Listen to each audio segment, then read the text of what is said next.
Buenas tardes a todos. Bienvenidos a esta tercera sesión del seminario intitulado Hacia un modelo de seguridad estatal, organizado por el Centro de Estudios de Seguridad, Inteligencia y Gobernanza del ITAM. En septiembre tuvimos la visión del gobernador y hace 2 semanas hablamos sobre la policía estatal.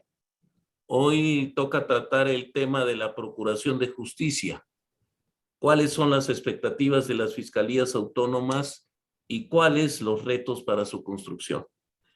Difícilmente podríamos tener un mejor grupo para comentar y debatir el tema que nuestras participantes de hoy. Muchísimas gracias por estar con nosotros. Permítanme hacer una breve semblanza de ellas, tan conocidas, pero que vale la pena recordar con quién tenemos la oportunidad de contar esta tarde. Empiezo desde luego con la licenciada Ernestina Godoy Ramos, fiscal general de justicia de la Ciudad de México. Ella es una mujer comprometida con la legalidad y el Estado de Derecho. Desde joven se caracterizó por combinar su ejercicio profesional con la defensa y promoción de los derechos humanos, la democracia, la legalidad, las libertades públicas y la justicia. Es licenciada en Derecho por la Facultad de Derecho de la Universidad Nacional Autónoma de México. Su incursión en la defensa de los derechos sociales, así como el desarrollo social y sustentable de la Ciudad de México, inició en 1985, donde desde la sociedad civil impulsó el derecho a una vivienda digna para los afectados por los sismos. Ernestina Godoy es fundadora de diversos organismos civiles y plataformas de incidencia pública de la sociedad civil, tales como la Asociación Nacional de Abogados Democráticos, Convergencia de Organismos Civiles por la Democracia, Alianza Cívica, entre otros. En su carácter de ciudadana ha propiciado el empoderamiento de la sociedad organizada con la Ley de Fomento a las Actividades de Desarrollo Social de las organizaciones civiles.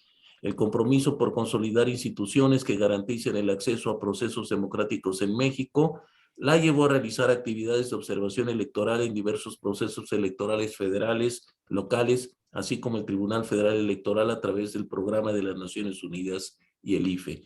Durante el levantamiento armado del EZLN en el estado de Chiapas, participó como representante de la sociedad civil en la Comisión de Seguimiento y Verificación de los Acuerdos de San Andrés de Ráizar,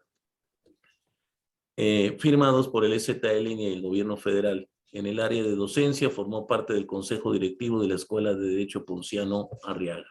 En la administración pública colaboró con el gobierno del Distrito Federal con un desempeño destacado como servidora pública en la Procuraduría Social, la Consejería Jurídica y de Servicios Legales, así como en la Delegación Iztapalapa, donde fue titular de la Dirección General de Desarrollo Delegacional.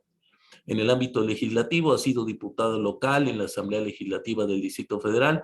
También se desempeñó como diputada federal por el Distrito 4 de Iztapalapa, ambas por el principio de mayoría relativa. Durante esta etapa como legisladora, su trabajo se enfocó en temas de combate a la corrupción, administración y procuración de justicia, fortalecimiento de los instrumentos de control legislativo del Poder Ejecutivo, acompañamiento de los esfuerzos de familiares y organizaciones de las personas desaparecidas y transparencia y defensa de los derechos humanos. Fue electa diputada local en la primera legislatura del Congreso de la Ciudad de México por el Distrito 28 de Iztapalapa, fungió como presidenta de la Junta de Coordinación Política, máximo órgano de dirección y representación del Poder Legislativo de la Ciudad de México. El 5 de diciembre de 2018 fue nombrada a propuesta del jefe de gobierno, la doctora Claudia Sheinbaum, como Procuradora General de Justicia de la Ciudad de México. El 10 de diciembre del 2019 fue designada Fiscal General de Justicia de la Ciudad de México por el Congreso local y el 10 de enero de 2020, bajo su titularidad, entró en funciones la Fiscalía. Licenciada, muchísimas gracias por estar con nosotros y bienvenida. Muchísimas gracias, doctor. Ana Laura Magaloni Kerpel. Ana Laura, gracias por estar aquí. Ella pertenece al Sistema Nacional de Investigadores Nivel 2, es doctora de Derecho por la Universidad Autónoma de Madrid y licenciada de Derecho por el ITAM. Ha sido investigadora visitante en la European Law Research Center de la Universidad de Harvard y profesora visitante del International and Comparative Law Research Center de la Universidad de California en Berkeley.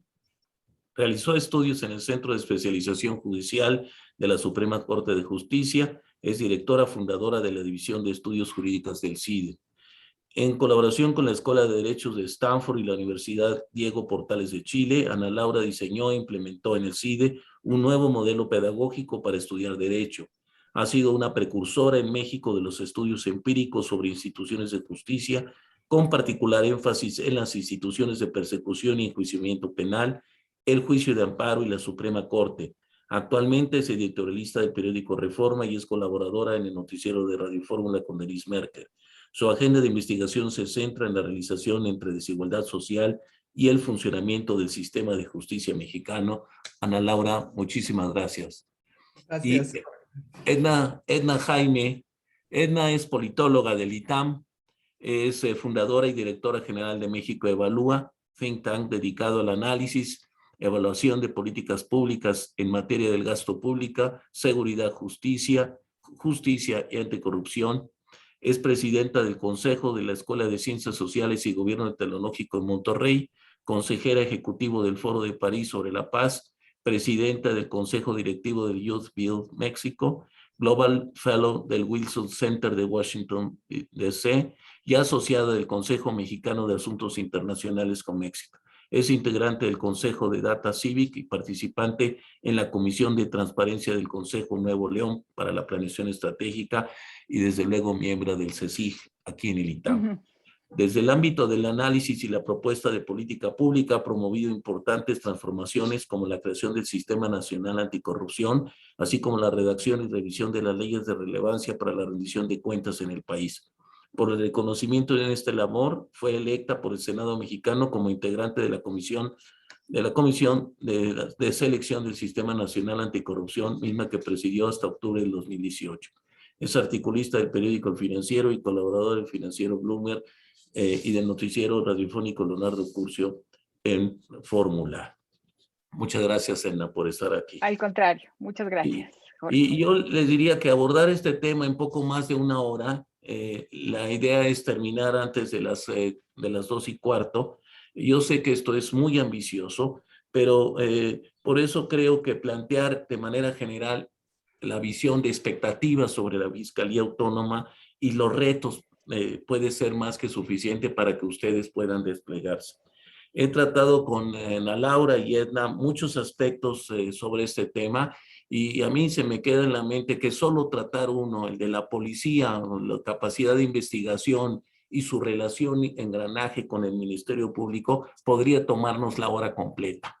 Es muy ambicioso, pero yo les pediría entonces que presentáramos 15 minutos cada una y tendríamos después 10 minutos para alguna forma de réplica y dependiendo del tema, voltaríamos, estoy seguro que va a haber mucho interés de todos los participantes de plantear alguna pregunta en específico si tenemos tiempo para hacerlo. Sin más preámbulo, Ana Laura, ¿quieres empezar tú, por favor?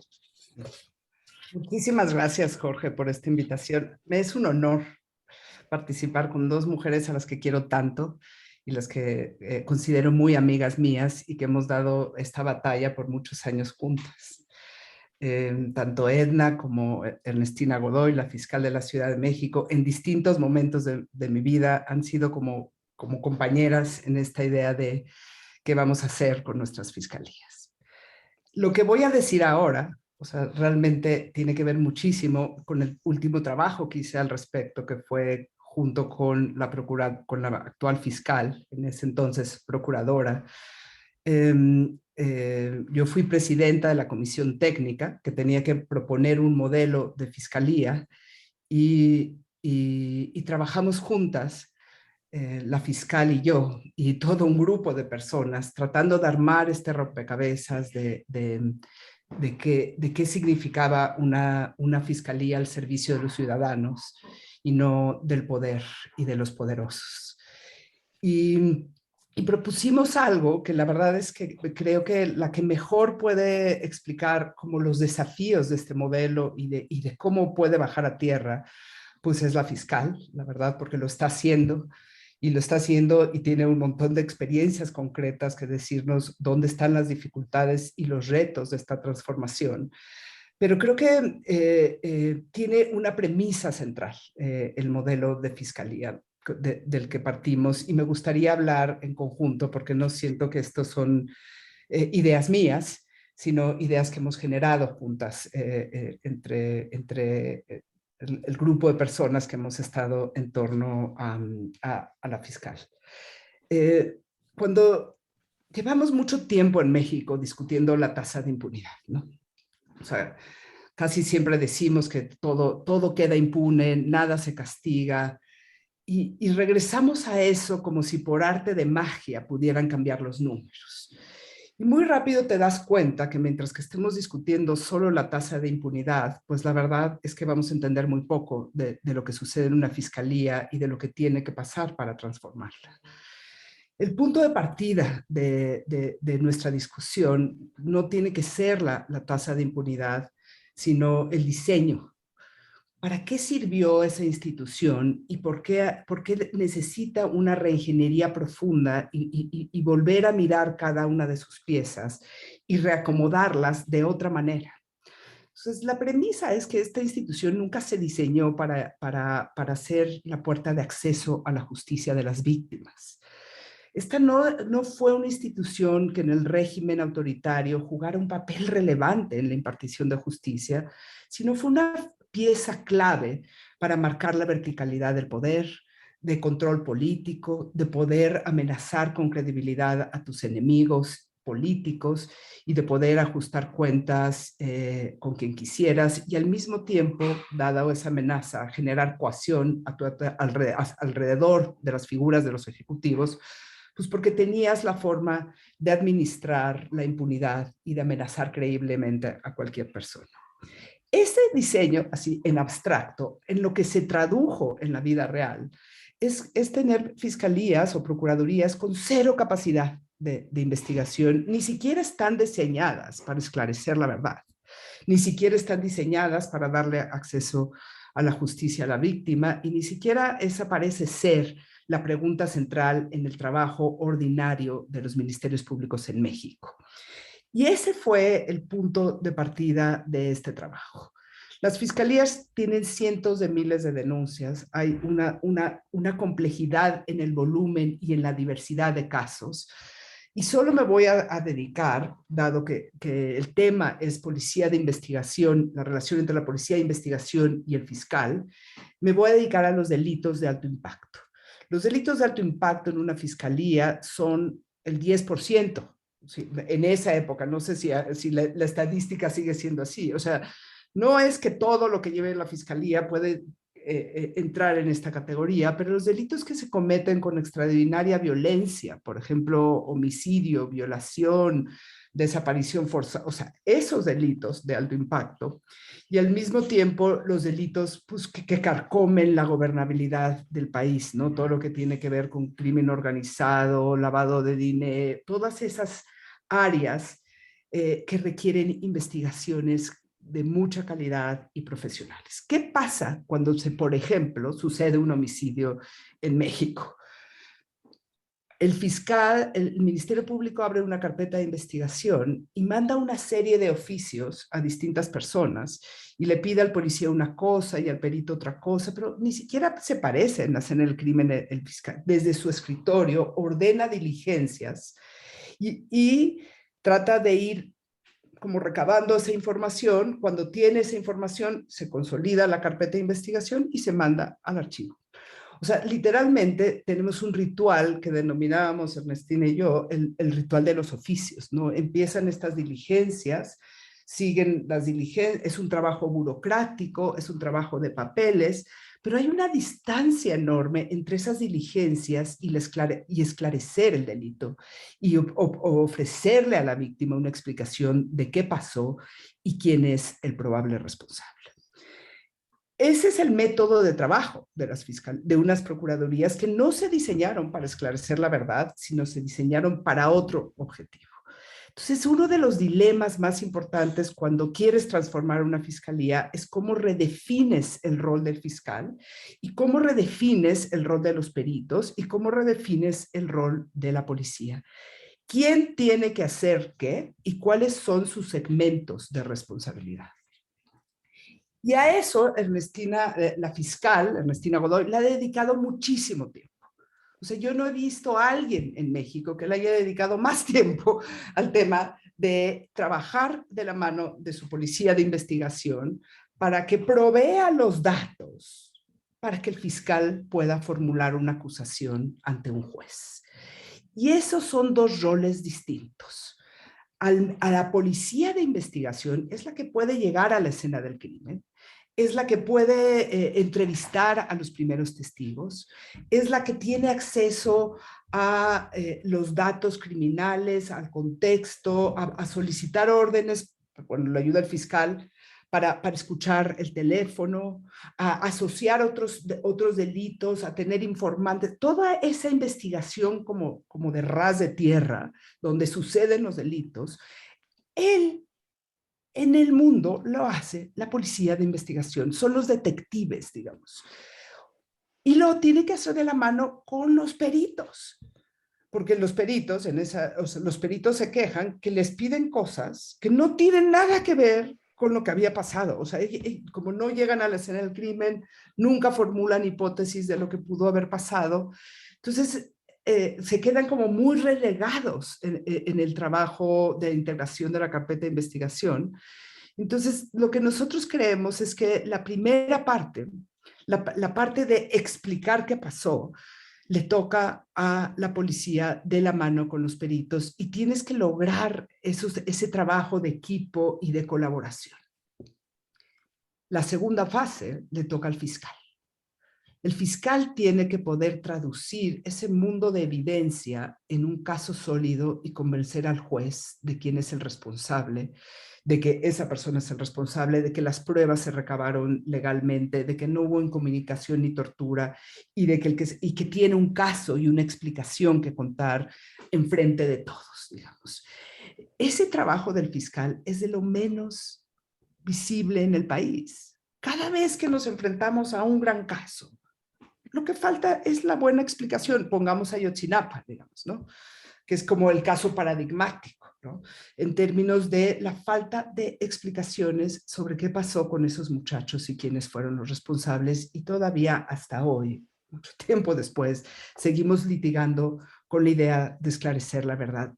Eso lo hace un fiscal, y lo hace un fiscal frente a un juez, y traduce ese mundo policial en un mundo jurídico. Es la bisagra entre el mundo policial y el mundo jurisdiccional.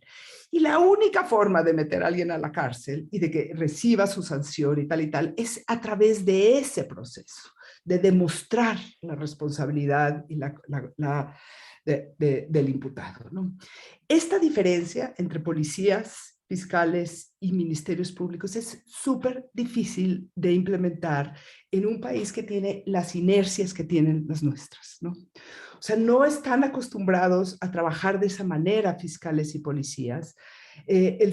Los fiscales se sienten como despojados de su poder cuando les quitas, dizque, el control de la carpeta de investigación, y no han sabido todavía cómo desempeñar ese papel que lo vemos en las películas policíacas, de quien se levanta frente al juez y le dice, este es el responsable, hizo A, B, C y D, y yo te lo voy a demostrar.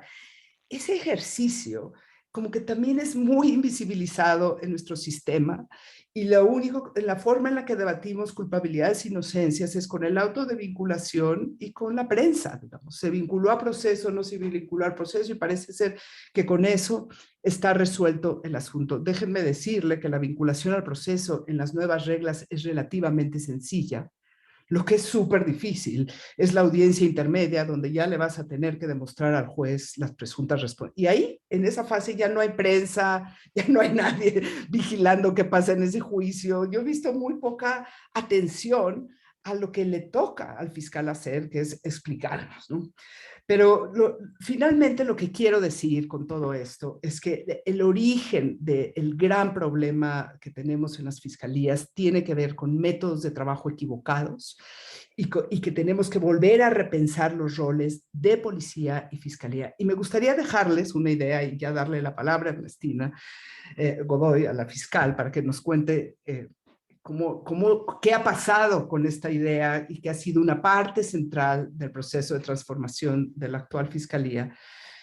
Pero yo no creo que la Fiscalía sea una institución de seguridad. Los fiscales no son los encargados de la seguridad pública del país.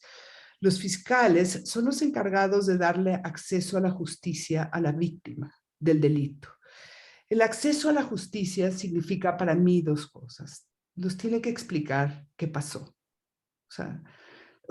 Una parte curativa de la justicia es esa explicación. ¿Cuántas madres y padres que están buscando a sus hijos desaparecidos no quieren sobre todo una explicación? ¿Cuántas personas que han padecido delitos no quieren sobre todo una buena de qué pasó y por qué? Y por qué alguien es el responsable. O sea, esas dos tareas, ¿por qué? ¿Qué pasó y cómo vinculas eso que pasó con el que estás acusando? Eso me parece un proceso civilizatorio, donde no es solamente el ejercicio de la coacción, que es la que ejerce principalmente la policía y las Fuerzas Armadas, sino es el ejercicio de la razón, los argumentos y las pruebas.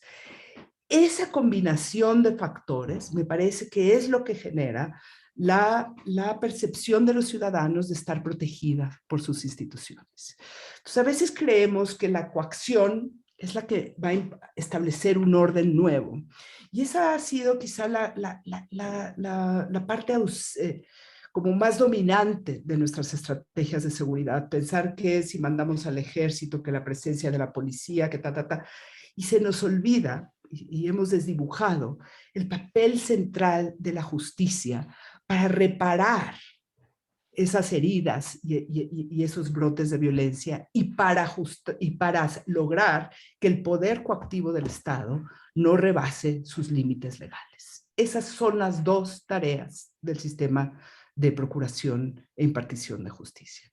Ofrecer explicaciones, convertir este mundo de la coacción y de la violencia en un mundo de razones, argumentos, pruebas, leyes, como un proceso civilizatorio que nos permita a todos saber qué pasó, quién es el responsable y saber que la justicia no es vengarte de nadie, es simplemente aplicar la ley. Y eso solamente se logra con mucha más capacidad técnica en el mundo de la fiscalía y mucho más fortaleza en el mundo de la investigación y de las policías. Y con esto acabo, porque Muchas gracias, Ana. me encantaría No, oír a mis colegas. Muchas gracias a ustedes. No, está muy bien y de veras yo creo que es una gran entrada para entonces pedirle a Ernestina su participación. Como dices bien, ella ha tenido sobre los hombros la responsabilidad de estos años en la construcción de la Fiscalía en la Ciudad de México. Así que de manera directa y de vivencial, señora fiscal, por favor, adelante. Muchísimas gracias. La verdad es que me siento muy contenta con estar con estas dos mujeres, grandes mujeres, que mucho le han aportado a esta fiscalía, a esta institución y a este proceso nada fácil de la transición de Procuraduría a Fiscalía.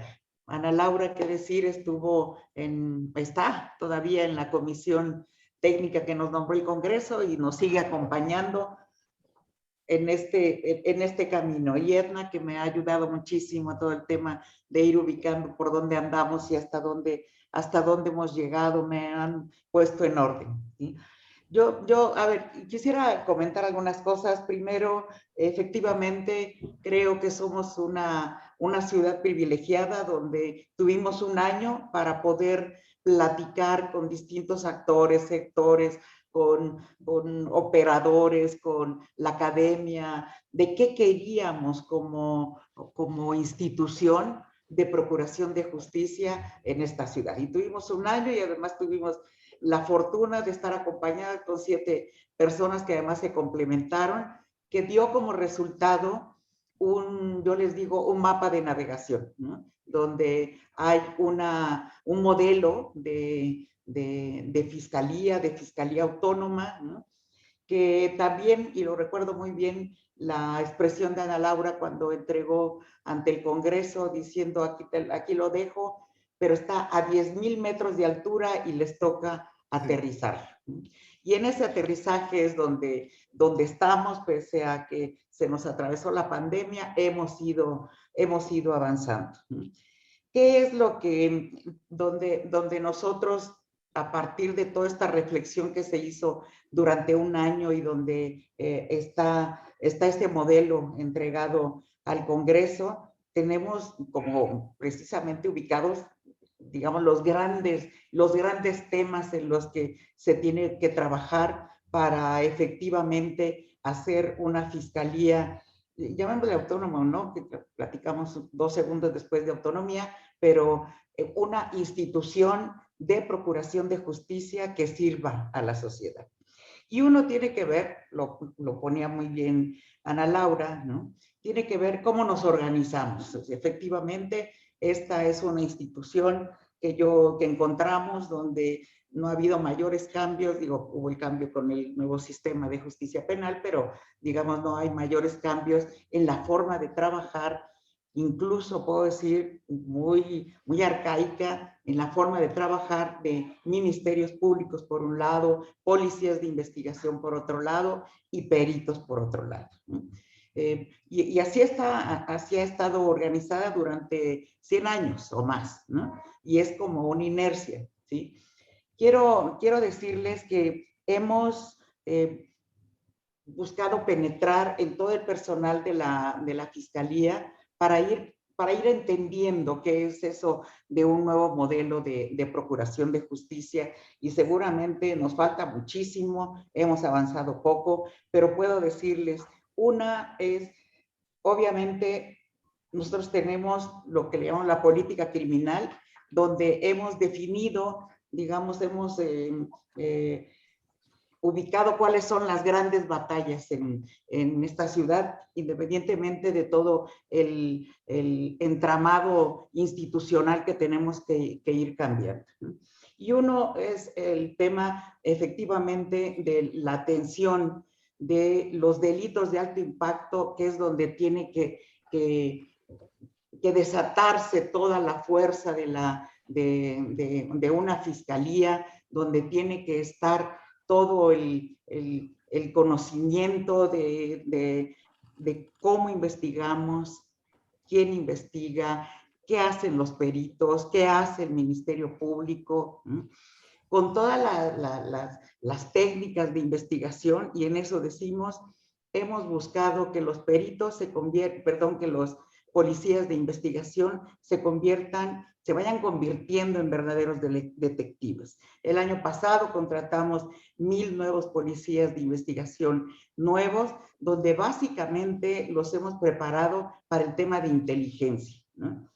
Nosotros no nos toca a la Fiscalía andar desplegados en el territorio de la ciudad, pero nos toca tener todo un andamiaje fuerte para el tema de inteligencia. Y eso son lo que hemos trabajado en materia de policías de investigación.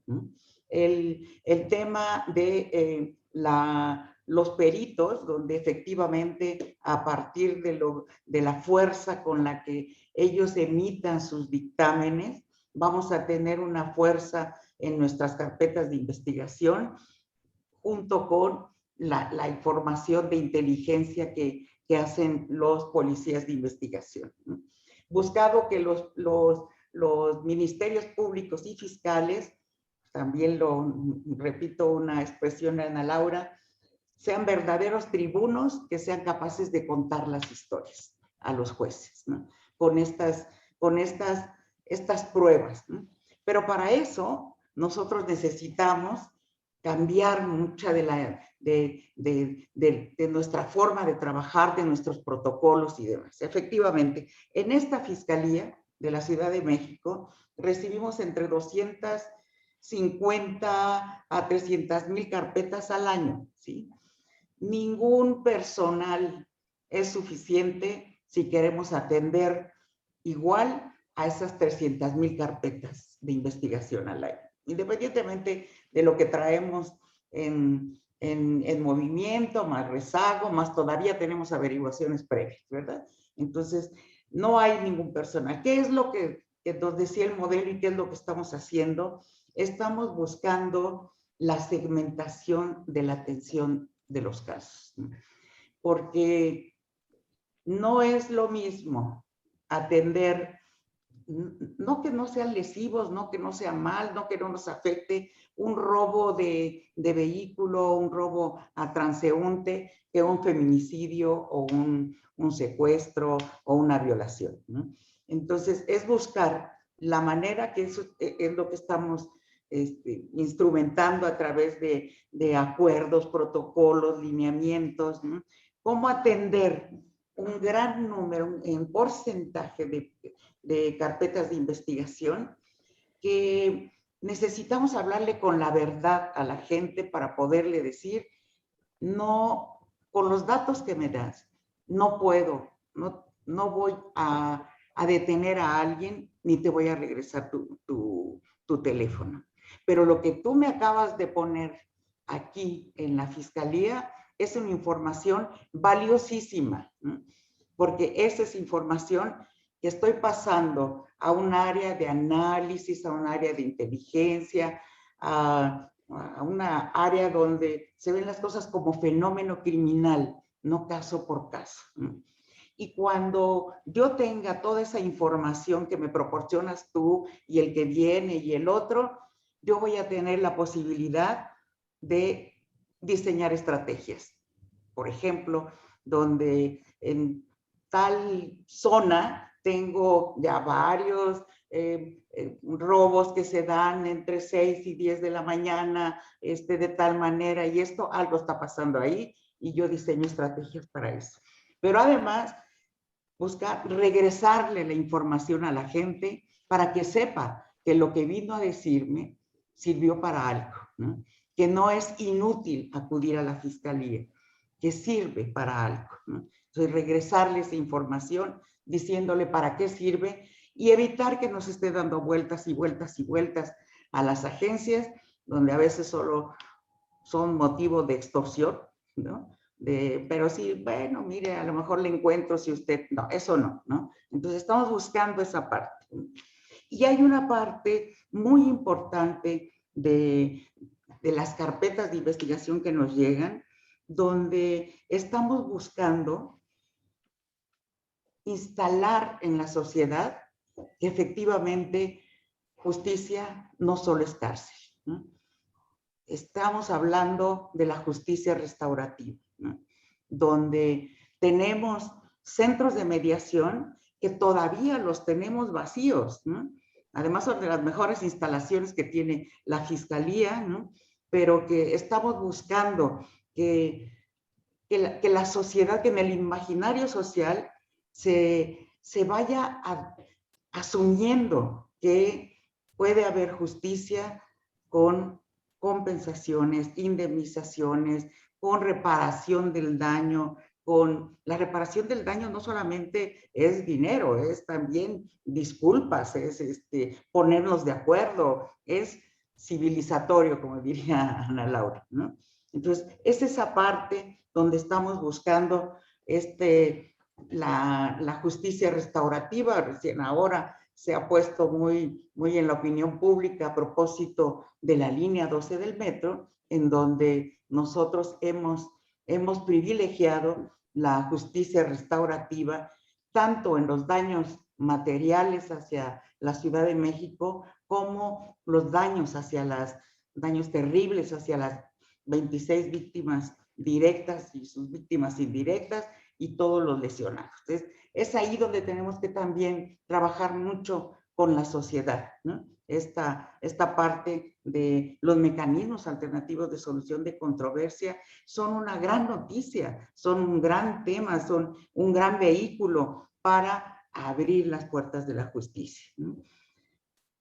De otra manera, no podríamos atender todo lo que nos llega a la Fiscalía. Tiene que haber esta manera diferente, y en eso estamos trabajando a partir de protocolos, lineamientos, de capacitación, de ir convenciendo también a nuestros propios compañeros de la Fiscalía, que eso nos ayuda, ¿no? Y ahí tenemos, bueno, el tema es que estamos dando una gran atención buscando el cambio de los métodos de investigación. Soy enemiga de la investigación por oficio, ¿no? De verdad es algo que hay que hacer porque hay que formalizar muchas cosas, ¿verdad? Pero no es así la investigación. Tiene que haber planes de investigación. Si yo voy a pedir un peritaje, ¿para qué voy a pedir un peritaje? No es porque es el checklist, ¿no? Eso estamos buscando desterrar y lo estamos buscando desterrar a partir de esta forma distinta de trabajar, ¿no? Entonces, ahí los delitos de alto impacto. ¿Qué gran ventaja tiene la Ciudad de México en este momento?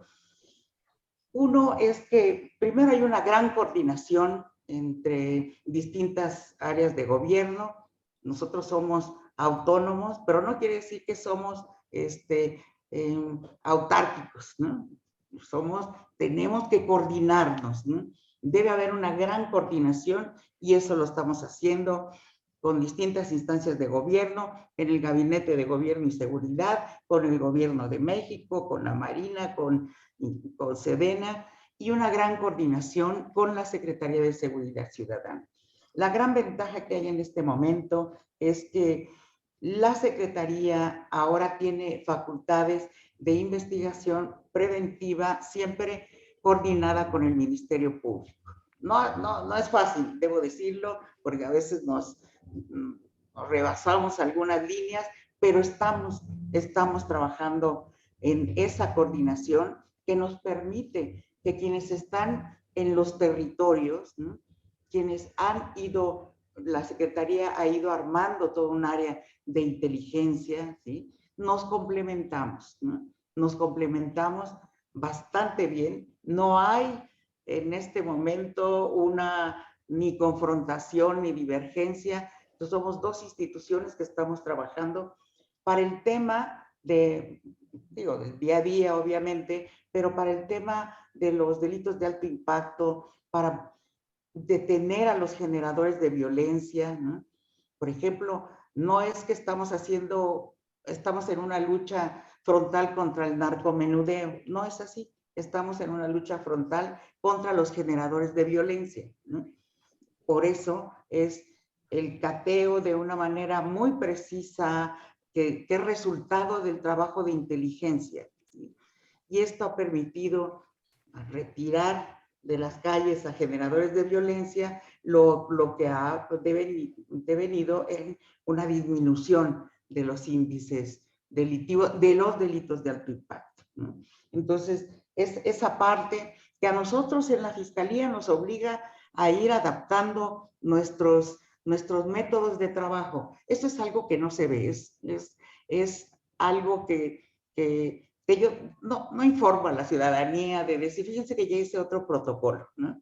Ahora ya tengo lineamientos no, pero es algo que tenemos que ir haciendo para que no sea solamente algo de buena voluntad, sino se va quedando de una manera estructural ya en el diseño de la Fiscalía, ¿no? Entonces, estamos en eso y, bueno, pues la realidad nos impuso, debo decirlo, y con gusto lo acepté por mi historia, es el tema de género, ¿no? Que de alguna manera teníamos 2 meses cuando entró el Me Too y luego entró el tema del metro de Cálmate mi amor y luego entró la gran explosión de las jóvenes en el mes de agosto a septiembre de 2019, que además digo, por nuestra historia, pues también lo asumimos inmediatamente. Y entonces son los delitos de alto impacto, los que conocemos como secuestro, homicidio, feminicidio, violación, pero los delitos de género también le estamos dando una atención especializada, ¿no? Y ahí es otro de los temas que se planteó en el modelo, que es la especialización y certificación incluso de algunos de los operadores que atienden a los niños, a las niñas, a los adolescentes, a las mujeres, ¿no? Entonces es ese doble camino que nosotros llevamos en ir respondiendo a las necesidades, a las urgencias de esta ciudad, pero también a la vez ir armando ese andamiaje institucional que nos permita ir haciendo más sólido el trabajo de la Fiscalía, ¿no? Hay muchos temas, está el tema de la trilogía, está el tema de, pues obviamente del trabajo pericial y esto, pero así a grandes rasgos, eso es lo que estamos haciendo, en eso estamos caminando y pues reorganizándonos internamente en la Fiscalía para poder asumir esto. Me excedí, perdón, me excedí en el tiempo. Nada, porque el tamaño del reto, de veras, qué importante oírla. Y decía un jefe y amigo mío, decía, en este tipo de trabajo, además, mientras más hace uno, parece que más falta por hacer, Sí. porque se ven todos esos retos que aparecen. Edna, es tu turno. ¿Quieres tomar la palabra? Sí, por supuesto. Muchas gracias, Jorge. Pues decir que yo también me siento muy honrada. Muchas gracias por invitarme. Ana sabe cuánto la quiero y me da penita hacer toda la expresión de mis emociones y de mis sentimientos en público hacia ella. Mi respeto es total, completo, hacia su trayectoria, hacia sus convicciones. Entonces, pues te mando un beso. Y fiscal, lo que voy a decir de usted es que es una cualidad que le admiro. No he tenido oportunidad de conocerla personalmente. Nos hemos visto, creo que esta es la tercera ocasión que nos vemos por Zoom, pero créame que no es fácil que una instancia del Estado mexicano responda a los ciudadanos de la manera en que usted lo está haciendo. Nosotros somos una organización que hace análisis, que hace evaluación, y quiero hablar del modelito de evaluación que generamos, y encontramos en usted una disposición que no encontramos frecuentemente.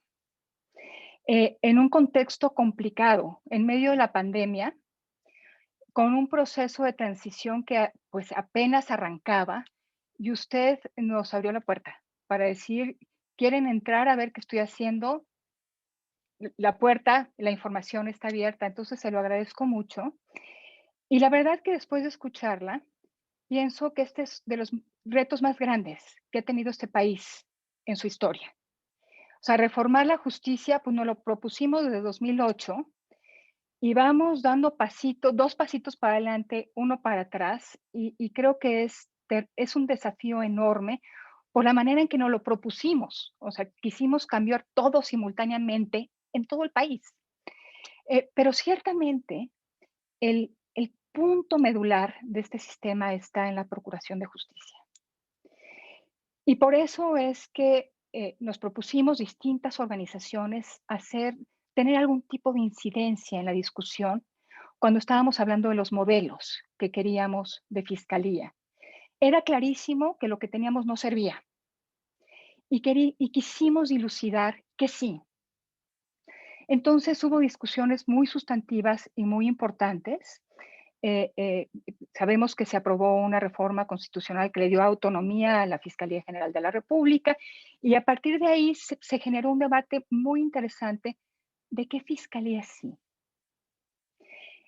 ¿Cómo iba a ser el tránsito de una fiscalía que dejara atrás una visión y de ser el instrumento del poder para el control político para convertirse en una instancia, como dice Ana Laura y como dice usted, fiscal, para abrir las puertas de la justicia a los ciudadanos y a las víctimas? Es un cambio mayúsculo. Por eso coincido con ustedes, es un cambio civilizatorio para este país. Y se discutió con muchas personas, se crearon colectivos, muchos colegas invirtieron energía en generar este modelo. Y quiero decirles que los ejes, que las dimensiones importantes que pensamos que eran importantes era la autonomía política. Dijo la fiscal que le gustaría hablar del tema. Yo creo que hay que discutirlo. Nos fuimos así de bruces diciendo la autonomía. La autonomía se construye de muchas maneras y pienso que no puede haber una fiscalía autónoma si se entiende mal la autonomía, porque entonces se puede generar un problema de gobierno, de gobernabilidad. Entonces, autonomía política, porque estábamos muy convencidos de que el fiscal necesitaba un espacio, que la investigación necesitaba ser autónoma, libre de injerencias. La profesionalización.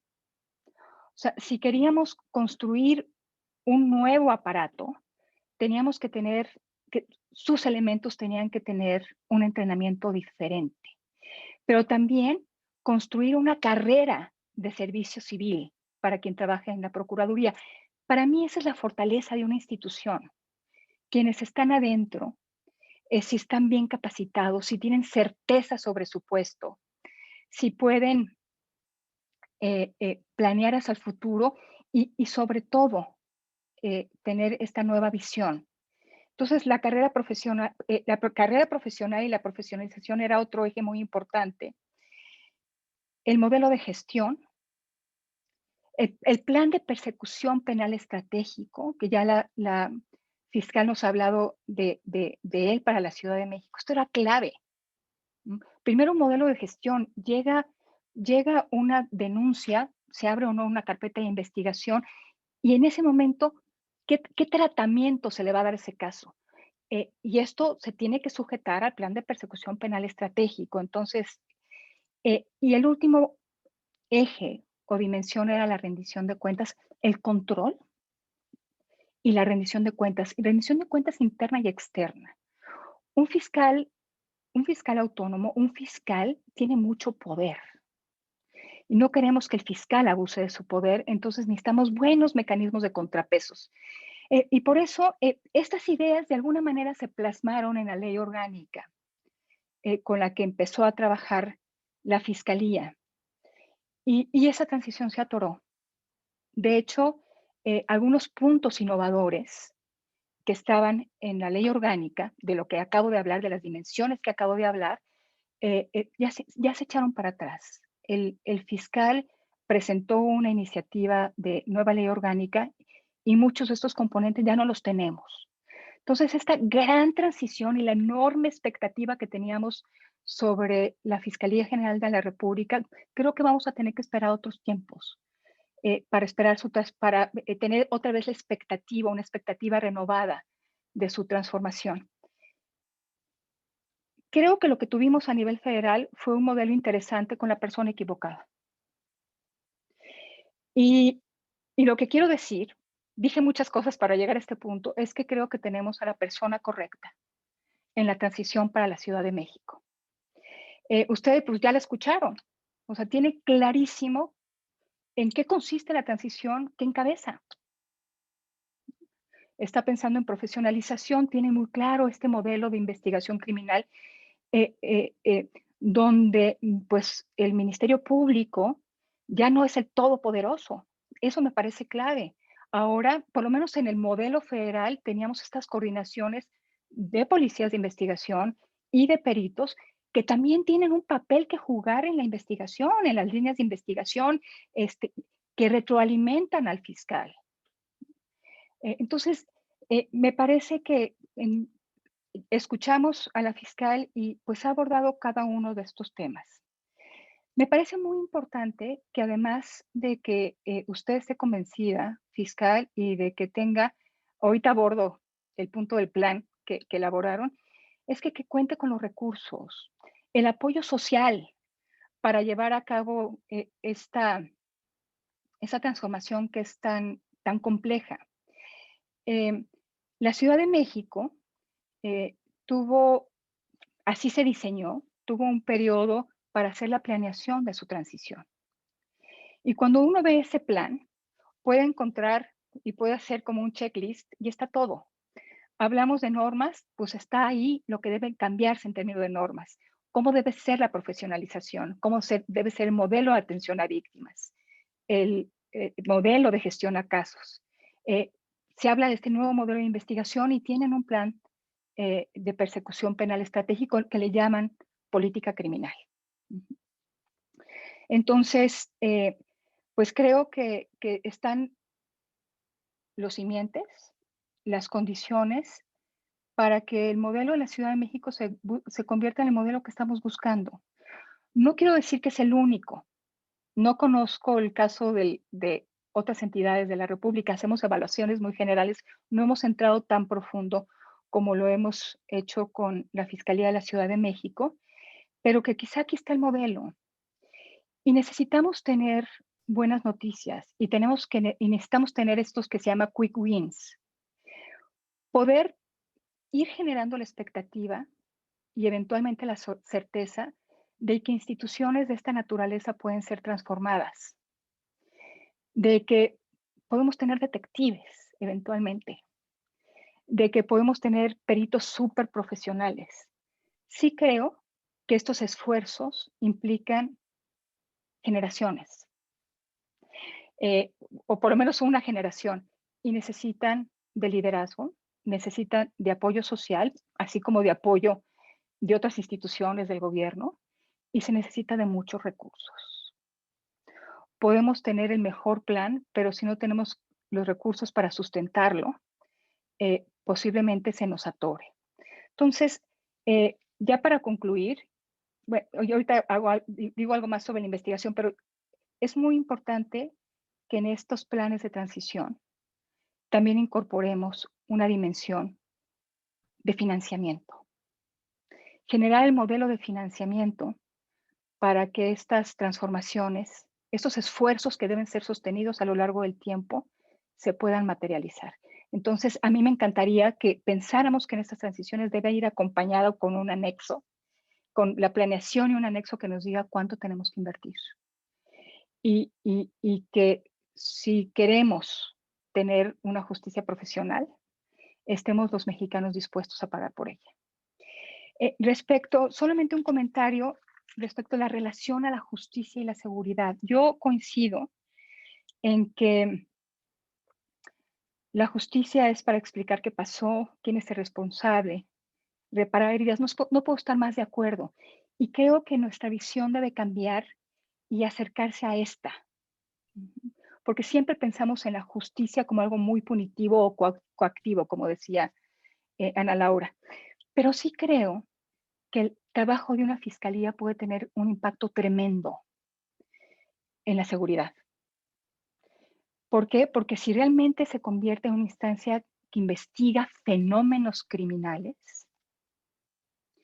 si realmente logra dar ese paso del estudio de casos individuales a fenómenos criminales, podríamos desmantelar redes criminales. Una buena investigación puede llevar a desmantelar redes criminales en temas de narcotráfico, pero en temas de corrupción, pero en temas de secuestro.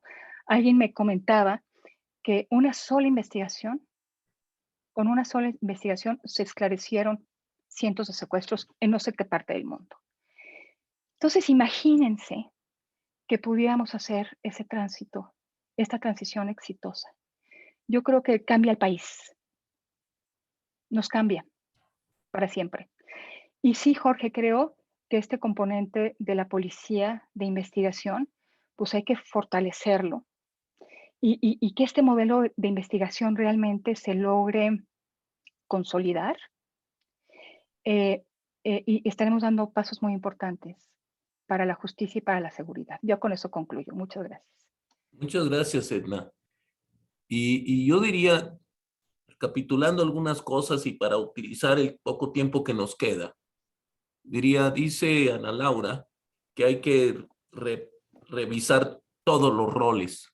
Y la fiscal Godoy nos describe el tamaño y la magnitud del esfuerzo para recomponerlos, o redefinirlos, construirlos.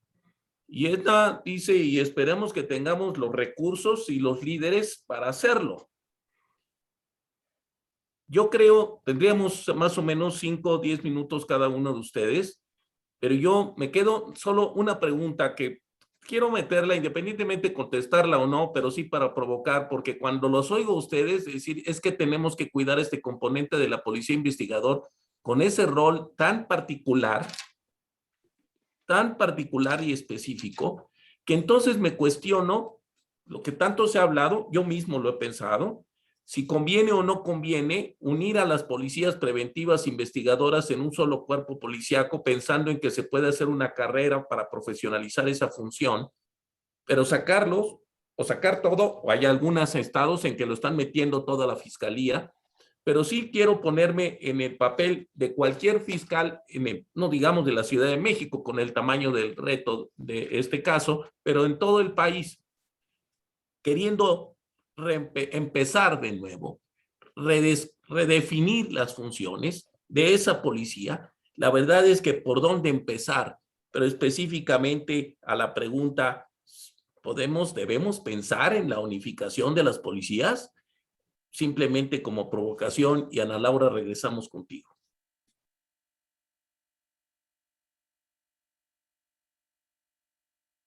Tienes el micrófono, Ana. Esta pregunta, en el proceso de diseño, y no me dejará mentir la fiscal, claro que forma parte de la discusión que hay que dar, digamos, pero hay que darla con todas las restricciones que existen con respecto a nuestras policías. O sea, cuando tú unes todo en una corporación y le quitas a la policía la capacidad de investigación, a la fiscalía toda la capacidad de investigación, y te concentras en organizar todo en torno a la Secretaría de Seguridad Ciudadana, en ese momento tienes una Secretaría de Seguridad Ciudadana mega poderosa, que está posiblemente infiltrada, que posiblemente siga desorganizada, que posiblemente esté controlada por grupos criminales. O sea, todo ese otro contexto de nuestras policías, o sea, esta discusión no solamente es teórica, es estratégica, en donde, mientras que tú no puedas tener la certeza de tener instituciones, las dos, las fiscalías y las policías, ordenadas y depuradas, y no infiltradas y no manipuladas por la política, ni por los criminales, ni por los intereses económicos. En ese momento hace muchísimo sentido como diferenciar la policía de la fiscalía, etcétera, etcétera.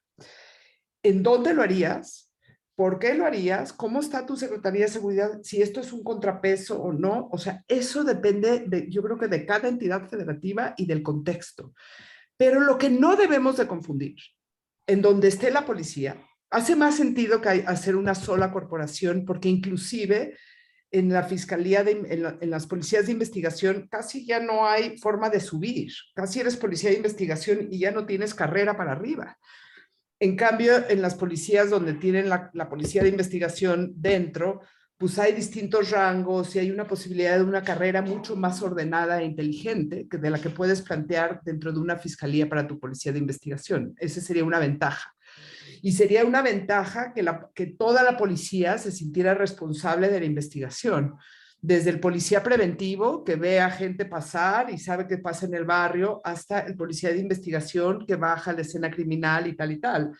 Y esa separación entre preventivo y de investigación, pues hace que muchas veces las policías pierdan un montón de información.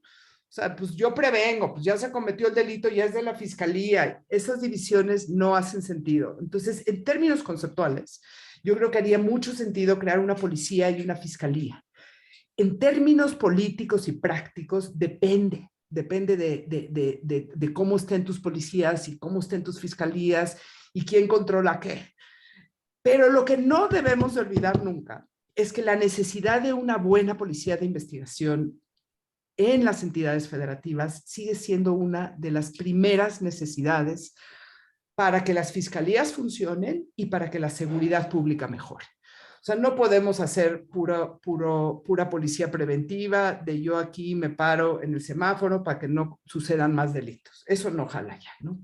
Como que parece ese el rol de las policías conceptualmente, o como les conviene, como ellos previenen, pues entonces no participan y no se involucran en el proceso de detectar a las personas generadoras de violencias, entender las dinámicas de los barrios, saber quiénes. Eso no pasa en la Ciudad de México. Quiero decir que que algo de lo que más admiro de esta administración en la Ciudad de México es el trabajo coordinado entre la Fiscalía y la Secretaría de Seguridad Ciudadana.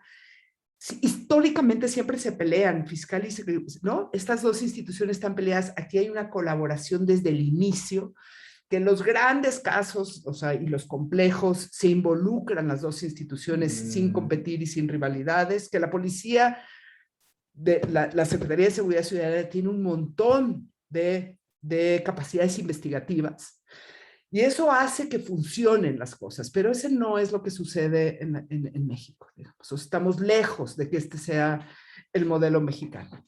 Entonces, para acabar pronto, creo que conceptualmente hace sentido imaginar las dos. No sé si siempre se pueda, pero lo que es indispensable es empezar a reflexionar claramente entre la diferencia entre lo que hace un abogado, un fiscal, y lo que debe ser a cargo de una policía, de investigación, de un detective. Y si esa claridad existe, va a haber una claridad en donde se organiza mejor esas tareas. Con las restricciones políticas y criminales, digamos, del Estado que guardan esas dos instituciones. Y yo hasta ahí terminaría, pero fíjate, coincido con Ernestina Godoy en el sentido de que es fundamental la colaboración y que la autonomía desde donde se ha discutido casi inhibe esa colaboración, ¿no? O sea, es como absurda la forma en la que hemos discutido autonomía. Si no hay una colaboración entre el Ejecutivo con su policía y la Fiscalía, no hay manera en que esto resulte, digamos.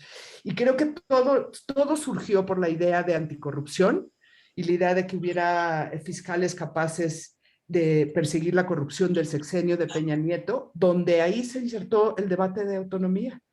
Pero la autonomía, la verdad es que principalmente necesitamos a las fiscalías para que hagan frente al fenómeno criminal violento que más maltrata a la sociedad. O sea, que solamente centrarlo en lo que se necesita en fiscalía es muy miope con respecto a lo que se necesita para que las víctimas del delito tengan acceso a la justicia y las víctimas de los delitos, o sea, violentos sobre todo, los más rudos. Entonces sí creo que tendríamos que volver a debatir cómo entendemos esa autonomía.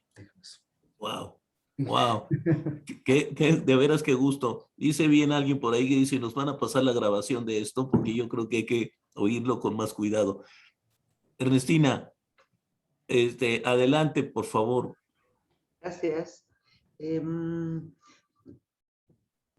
Esta discusión de si una sola policía o un cuerpo policíaco, no me voy a preocupar en este momento porque lo que yo estoy construyendo con este modelo es que tengo una policía de investigación convertida en detective que le permite a los peritos tener también un trabajo muy certero y darle elementos a un fiscal. Es digamos, mi andamiaje. Entonces, por el momento, no. Yo quiero la policía de investigación en la fiscalía profesionalizada, con posibilidades de tener un servicio civil, una carrera dentro de la fiscalía, ¿no? Así que esa parte, a lo mejor me voy a preocupar más tarde, pero por el momento prefiero concentrarme en afianzar, en consolidar esto que estamos construyendo. Yo quiero aprovechar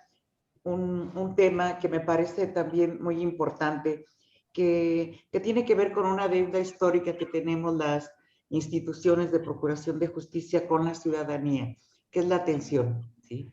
Es esa primera atención donde la gente lo que menos quiere es llegar a una instalación de Ministerio Público porque pierde tiempo, la tratan mal, no va a servir de nada. Van cuando no tienen otra alternativa.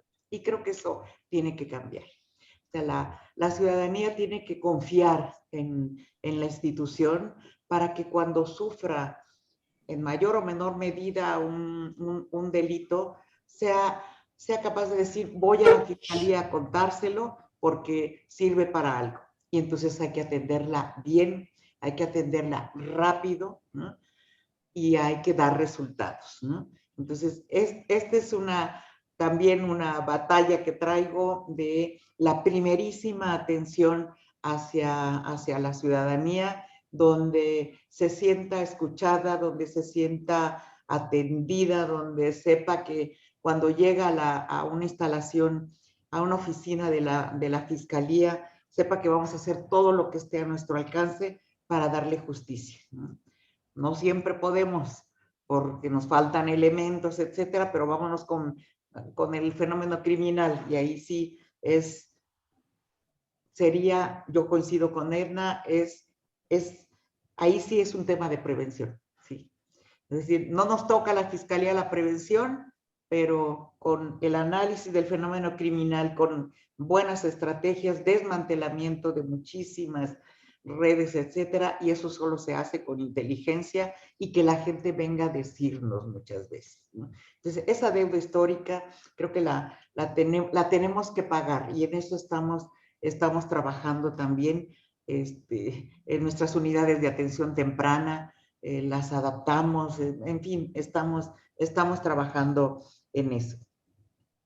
Y otro tema es una deuda hacia adentro de la institución, por el personal de la institución. Tiene que haber certezas, tiene que haber carrera, o sea, los servicios civiles que están, digo, no es que no haya habido, claro que sí existe, en la Procuraduría existía porque ya lo derogamos, ¿no? Pero no se aplica, ¿no? Entonces tenemos que hacer que esto realmente sea una carrera ministerial, una carrera policial, una carrera pericial dentro de una institución de procuración de justicia, donde se tenga eso, la certidumbre, ¿sí? Y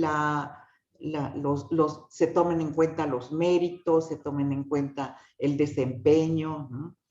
Y no tiene que ver con que si conoces o no a quienes llegan, ¿no?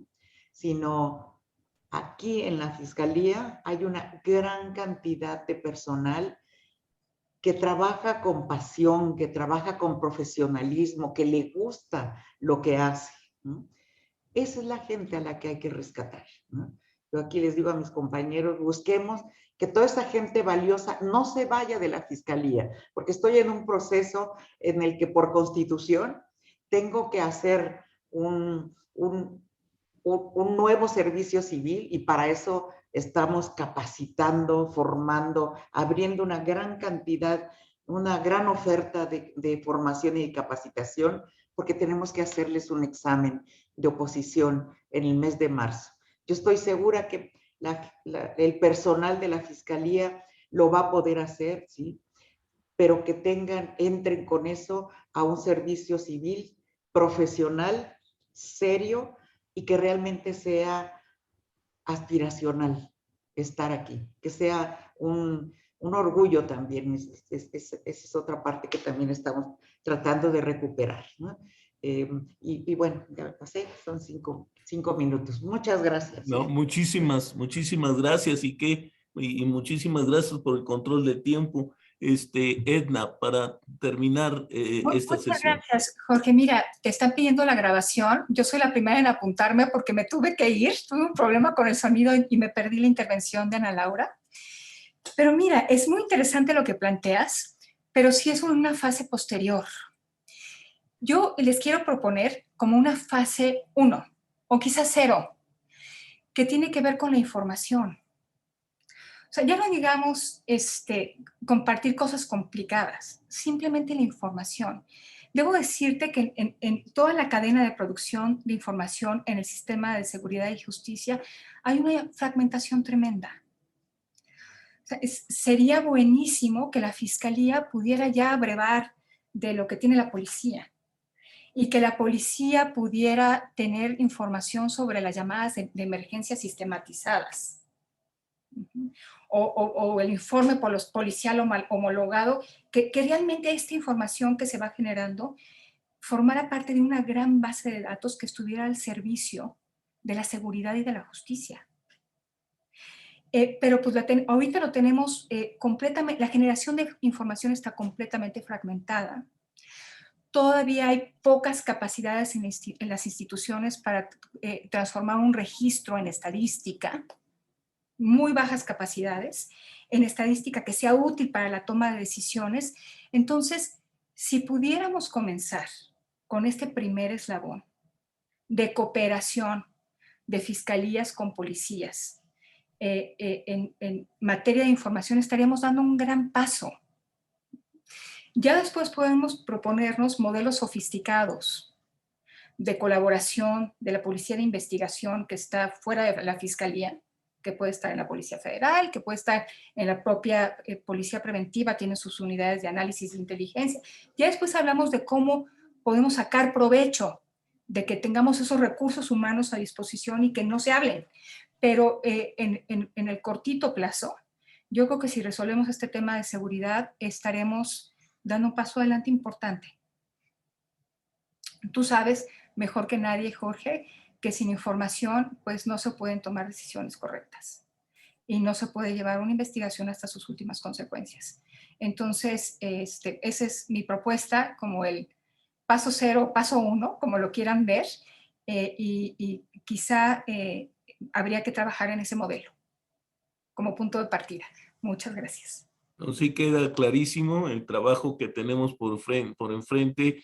Yo quisiera, por supuesto, tenemos preguntas y tenemos comentarios que yo voy a registrar y voy a hacerlos llegar en la medida en que ustedes puedan atenderlos. El tiempo estaba restringido hoy hasta las 2:15. Yo quiero darles las gracias a las tres. Realmente es un honor, un privilegio para mí estar con ustedes y para el Centro de Estudios de Seguridad, Inteligencia y Gobernanza del ITAM, una enorme oportunidad. Ha sido un honor. Especial mención, por supuesto, licenciada Ernestina Godoy, fiscal general de la Ciudad de México, porque robarle a la fiscalía el tiempo de usted es porque evidencia el compromiso que tiene usted con esto de generar conocimiento, y por supuesto Ana Laura y Edna, que en eso trabajan y trabajan con nosotros mucho. Muchísimas gracias a las tres. Licenciada, muchas gracias por estar con nosotros, y a todos ustedes, a nuestro auditorio, que siempre quedamos en deuda, pero hoy, por supuesto, el material que va a estar a disposición de ustedes y los comentarios y preguntas que le haré yo llegar a las panelistas, eventualmente tener su reacción para ustedes. Muchísimas gracias, buenas tardes a todos. Muchas gracias, doctor. Un abrazo a Laura, Edna. Abrazos, fiscal. Abrazos, Ana. Muchas gracias. Por supuesto. Abrazos, gracias. Bye. Hasta luego. Gracias, doctor.